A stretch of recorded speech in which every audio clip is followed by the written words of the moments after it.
This is a video for English 474, section 001 at UBC, Denatured Reading, and it's one of what will probably be two videos on the text In Catastrophic Times by Isabelle Stengers. I've asked us to read this text, and I recognize, as a couple of you pointed out to me even after class, last class on Monday, so a day ago now from the time I'm making this video, that it's a difficult text and that it imposes certain kinds of problems on us as we read it. And I think that might be something, I mean, we always need to be concerned about this kind of stuff, but that might actually be something you might want to consider embracing about reading this book, or even just dipping into the book. You can read it however you want to. What I'm going to do just now for the next 5 minutes or so is just kind of dip in and out of the book rather than reading it from front to back, to try and think about the kinds of writing practices and reading practices and the kinds of social, I suppose, or cultural practices that it wants to encourage, or that Stengers, that she wants to encourage by writing the book. So if you do feel that it's difficult, take heart. I'm not trying to kind of force you into any kind of position of precarious expertise, of having to feel like you have a grasp of the book itself. I have to confess honestly that I don't think I would want to claim such a grasp for myself, despite being a professor of some kind or another.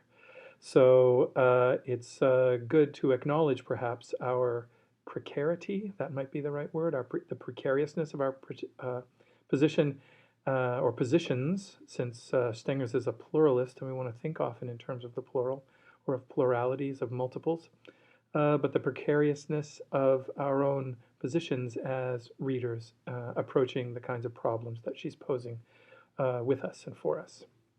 Okay, to the text. So let me just kind of call up my own text in front of me here. What I want to ask about to start with, and again, just for the next few minutes, is what kind of relationship to language, enunciative perhaps relationship to language, is Stengers trying to inhabit or take up, and what's she encouraging us to do as, in this case, readers and writers. So you'll notice a few times throughout the book, even if you flip around, that there are moments when she becomes, well, maybe this is in fact more pervasive than I'm suggesting now. There are many moments when she becomes very self-aware about the writing of this book, and I suppose we could say what genre, what form that it wants to take up. There are 3 points I want to make to you now in this brief video about its genre, or about its form. We might think of the question of the essay. What is an essay? What kind of essay is she producing? The question of the question. This is, in fact, I suppose, a kind of grammatical or linguistic structural idea, a form, a mode that she associates with her own writing. Not that she asks question after question, but sort of the interrogative mode is something that she values.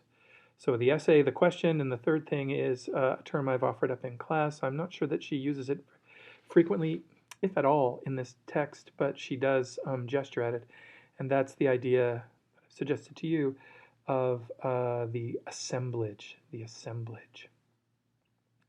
So first of all, if you can flip electronically to around page 32. At the bottom of the page, she's been talking about how to address figures whom she calls, well, in translation, it's the guardians. That sounds a little off, and your translator makes a note that it isn't quite right.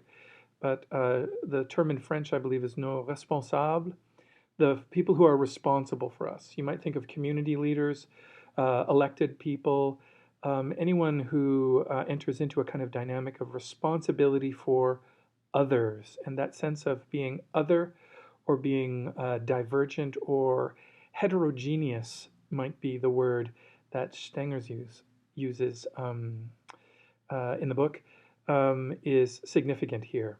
So the way you might think about it is, how do you address and how do you sum up or stand in for the concerns of a multiplicitous population? If you want to be succinct about this, I suppose what Stengers is asking about is representational democracy. How do people participate democratically in the regulation, or really in the production, of their own lives and of the making of better lives? Remember that the subtitle of this book is Resisting the Coming Barbarism.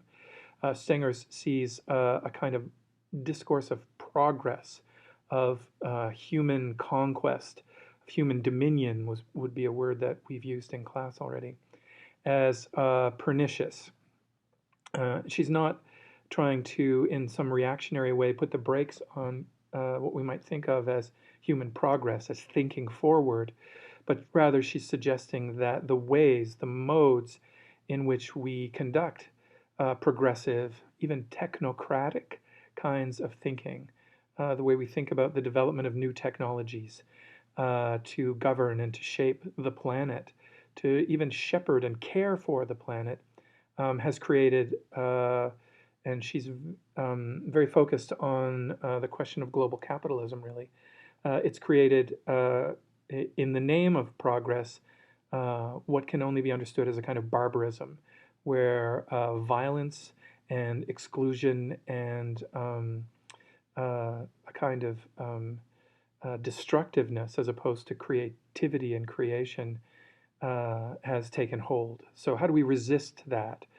How do we give our, in her terms, guardians, those who are responsible, how do we give them the linguistic and other tools to enact that resistance, a resistance that she sees as essential, as crucial to continuing to live on the planet, a planet that, as she points out, is increasingly becoming indifferent to, and perhaps even, well, this would be a bit of a misstep, but a little bit hostile to the human. So on page 32 at the bottom, she's talking about how this address to and from our guardians, our a responsible address, might take place. She says, I won't go so far, and I hope you won't mind, I'm going to read from a few passages here as I go along. I won't go so far as to feel sorry for those who have taken upon themselves the charge of having us behave, the charge of having us behave. So those who govern us. She's not going to feel sorry for them. But I'm convinced that if we succeeded in addressing them, speaking to them, and having them speak in the mode of compassion and not denunciation, as if they were indeed effectively responsible for the situation. So this is an important distinction. You might think of yourself as sometimes arguing with or saying no to politicians, saying, I didn't elect that person, I didn't vote for that person, that kind of thing. It's not denunciation that she's interested in, but rather in a certain kind of compassion. That's not to excuse people you disagree with, or to excuse those who appear to be apologists for this kind of emergent barbarism, but instead to find ways to create, I suppose, inclusive dialogue. Inclusive dialogue might be a way to think about this kind of address that she's talking about. So not denunciation. That address could have a certain efficacy, so it could work, she says. In any case, that is one of the bets of this essay. And here's the part I wanted to maybe point to. Notice that she becomes, this is the top of page 33, really self-aware at this point. And the word essay finds its full meaning here. So this is the first of these genres I was talking about. It's really a matter of essaying. Notice she turns it into a verb. In French, essayer means to try or to attempt. It's where we get the word essay, or when you write an essay or something like that. It's really a matter of essaying in the pragmatic sense of the term. Stengers is really interested in what we might characterize as a kind of American pragmatism in the 20th century. She interprets and talks about a lot of philosophical texts emerging around the pragmatic. How you practice something, how something works itself out in practice, as opposed to abstractly. So essaying in the pragmatic sense of the term, in the sense that the essay defines what we would make it a success. So it's sort of self-defining. As it happens, if by speaking of our guardians, I, she says, have permitted myself to confuse that which in a democracy, so here's the political aspect of this, should be distinguished, public officials and politicians, those are the responsables, the guardians. This should not This is not so as to defend a far-reaching conceptual thesis on the definition of the relationship between the state and democratic politics. So this isn't a polemic. She's not kind of laying out terms here, but she says, this is to characterize a situation of linguistic confusion that is characteristic of and established under the name of governance. So what feels like straight talk is in fact predicated on a certain kind of confusion, a certain kind of blurring for her.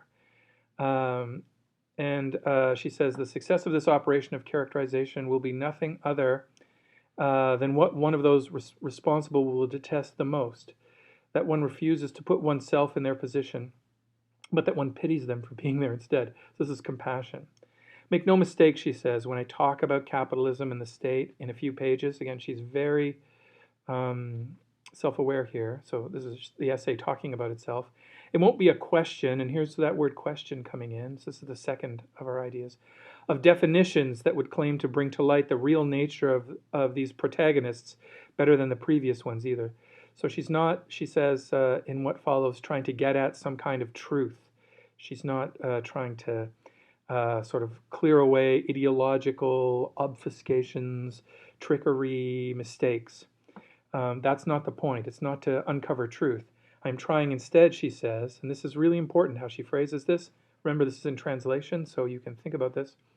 I'm trying instead to contribute to the question. So here's this second idea, that the essay is somehow a genre of questioning that opens up when such a change becomes perceptible. To what? Here's a question, one way of putting it, she says, I guess. To what does it oblige us? How are we obliged? How are we responsible? She wants to ask that question rather than to give a kind of polemical or definitive response. In fact, the whole point is to subvert the definitive, to subvert a kind of ontological, a sort of being-oriented surety, and to destabilize. The essay as a form for her, and this may be the source of some of the difficulty that we might feel as we read this stuff, the essay is designed to provoke, maybe to overturn, and I think you'll see if you look towards the end of the book, it's also designed to create a kind of, she would say, I believe, a kind of joyous or celebratory response. So this is not a question or the interrogative as negation, as refusal in the sense of simply saying no, but it's rather a version of questioning that opens onto possibility or some kind of hopefulness. That's sort of what she's getting at. The next page, she says, my approach to the situation that puts us into suspense today. So this is this kind of uncertainty that she's trying to embrace here, or at least open up on. It's like we're a bit held in suspense. We're not sure where to go. Corresponds to the difference between unveiling and characterizing. Notice she used the word characterizing in what I just read to you. She's going to kind of refuse that, or accept that rather, in contrast to, she's going to accept characterizing, in contrast to a certain idea of what she calls unveiling. So here's how she defines this. This is page 34. And she's talking about the role of the writer, your role here. To unveil, she says, would be to have one's heart set on passing from perplexity to the knowledge that beyond appearances judges. So to have a kind of secure notion of judgment. This is, for her, a kind of smugness inherent in expertise. This is why I kind of want to refuse to be an expert here, to go along at least with what Stengers is suggesting. It affects how we interpret what she's saying. Right now I'm trying to explicate her text, but you, along these lines, need to be cautious about this becoming some kind of unveiling, that I'm somehow revealing the truth of her text. Instead, she says she wants to think about characterizing a certain kind of provocation or a certain kind of questioning. Characters, she said. So not judgment in that kind of absolute sense, but on the other hand, so not unveiling, but to characterize, again, this is the middle of 34. That is to say, to pose the question of, and then she puts this term into scare quotes, characters, is to envisage, so different kinds of perspectives, I suppose, different masks, different personae, different voices. To pose the question of characters is to envisage this situation in a pragmatic way. Here's that term, pragmatism, again. And then she tries to elaborate here. At one and the same time to start out from what we think can be known, but without giving to this knowledge the power of a definition. It's not about defining. This is really crucial. So that's unveiling and defining are coupled here. That's not what she wants writers to do.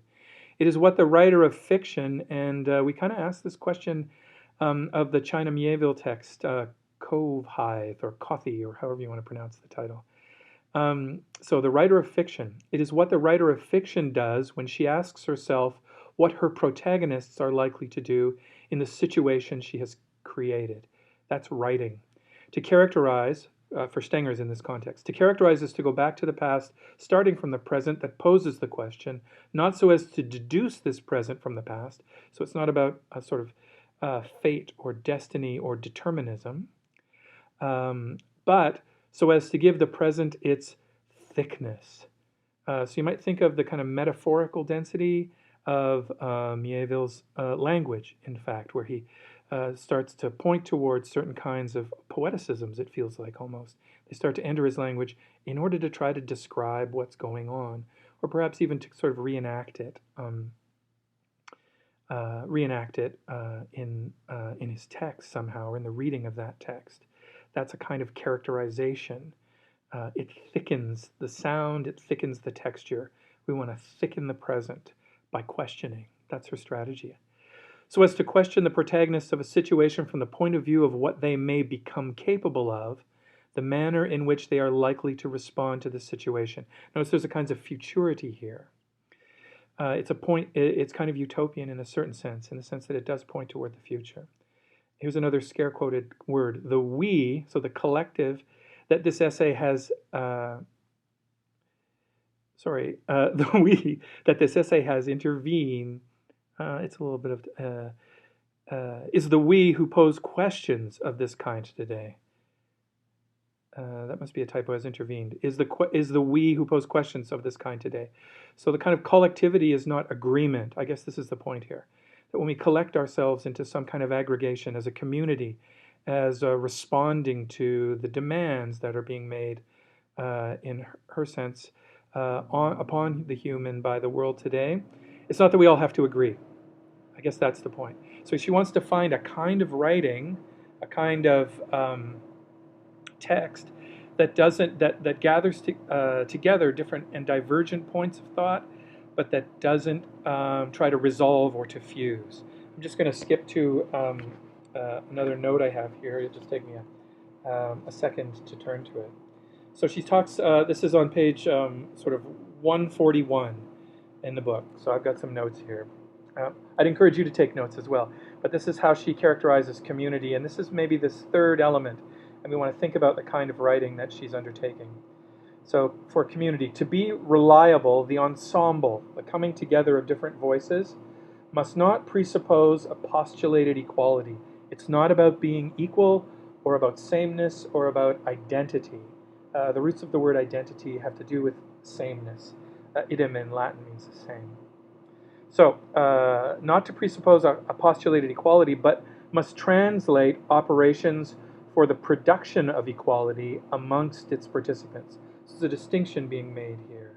It's not that we arrive with some presupposition of being equal, but that we produce the conditions of equal participation in that community effort, whether it's a discursive or of some other kind of action. So it's productive. It's important to remember that the word in Greek for production is the same as the word for poetry, poiein, poiesis. So Stengers is actually after a kind of poetry here, arguably, a kind of poiesis, how we produce, and produce in projecting toward the future, a kind of writing, a kind of language. So the production of equality amongst its participants. This signifies that it must be of the order of here's her phrase, an alloying of heterogeneous elements, not a fusion. So we don't all blur together in some kind of ensemble, but we manage, maybe that's the wrong word, but we manage our heterogeneity. We alloy, she says.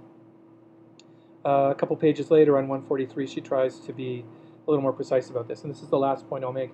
The achievement of an alloying, of a practice. So remember, we talked a little bit about this in class, but around that idea of pragmatism, Stengers' phrase, and I get this from Stephen Shaviro's essay. I've linked to this um, our website, our class website. Um, uh, her Stengers' phrase, at least translated, is what she's aiming for is what she calls an ecology of practices. An ecology of practices. So this alloying she's talking about. The achievement of an alloying of a practice of the heterogeneous doesn't require a respect for differences. She's not talking about tolerance. She's not saying, well, you talk your way, I'll talk my way. It's not about respecting difference and just letting things sit there. It's rather about a certain kind of debate, a certain kind of interaction, a certain kind of engagement. She says, so, not a respect for differences, that's not what she's after, but an honoring so there's an ethical dimension to this, of divergences. So it's not that I respect and just let your difference from mine, our different perspectives sit there, but that I figure out a way to honor on the page as it unfolds some sense of divergence, to write divergence. This is a writing of a kind of participatory democracy that she's after. This is her describing this alloying. This is, I think, what I would attach. Again, this word comes from someone who's a real interlocutor for Stengers, Gilles Deleuze, and Deleuze, and also the philosopher Bruno Latour. Latour is a much more direct interlocutor for Stengers' work, but she does engage with both of their works. It's what they call, in slightly different senses, the assemblage.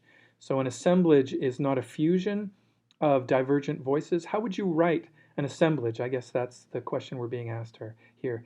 It's not that you fuse all these voices together into one voice, but rather you find a way to essay, to try, as Stenger suggests, to let those multiplicities kind of speak. And I say kind of here, not just to be sloppy, but because this is always approximate, it's always open, it's always unresolved. You never quite achieve it in a certain sense, but you always project toward producing it. Does that make sense? I don't know. Anyway, I hope this helps with your reading. There'll be one more video. We'll try and apply some of what Stenger says to a reading of a couple of poems that we didn't quite get to in class already by Kathleen Jamie. So we'll sort of take some cues from Stengers to try and think about what this kind of discourse, this essay, this questioning, this assemblage, this alloying of the heterogeneous might actually sound like, or might actually articulate itself. Okay, that's it for this one.